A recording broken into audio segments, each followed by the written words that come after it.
All right, so you just built your first computer and you need to know, what do you do next? What do you do after you just built your computer? Well, here's some of my recommendations. Number one, you need a copy of Windows. You need to make sure you have that. It's very easy to get a copy of Windows. You can go to Microsoft's website, download Windows 11 or 10. I don't know if they still have 10 you can download. Either way, you can get their media creation tool, get the file. This is all free, and the media creation tool will guide you step by step on how to make a bootable USB for your Windows installation. As far as getting a CD key, there's a lot of websites on where you could get a CD key. You could buy them on anywhere. I mean, you can hunt them down. It's fairly simple. A good friend of mine at Tech215 does a video on how to do this process as far as getting Windows 10, or it would also apply to Windows 11, how to download it, how to install it, and even how to get a CD key. I'll post a link to his video down below. So once you've gotten your copy of Windows, next thing you probably want to do is go into like your BIOS. And there's a lot of great settings in the BIOS to really help tweak your computer, make it faster, make it more efficient.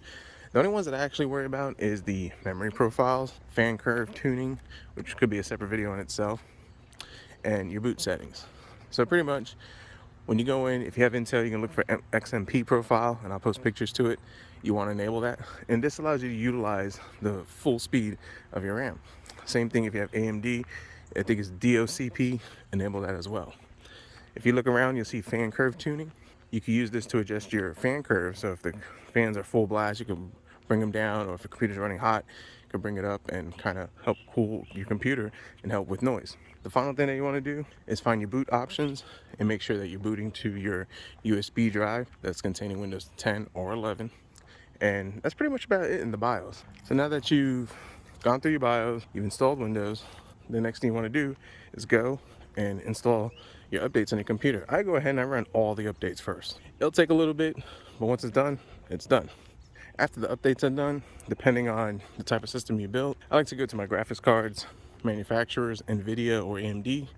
You could go to AMD.com, NVIDIA.com, look up your graphics card model that you have, and get the most recent drivers. After the updates, installing those drivers, you've pretty much done on your computer. Yeah, there's a lot of little fine tuning, a little finesse things that you can do, but at least the computer's up and running. You have the foundation to at least start gaming. Now, there are more advanced things that we can do as far as like updating the BIOS and doing tweaks within Windows, but for the basic user, this should work, and this should help you at least get your feet wet and get you started. So hope this information helps.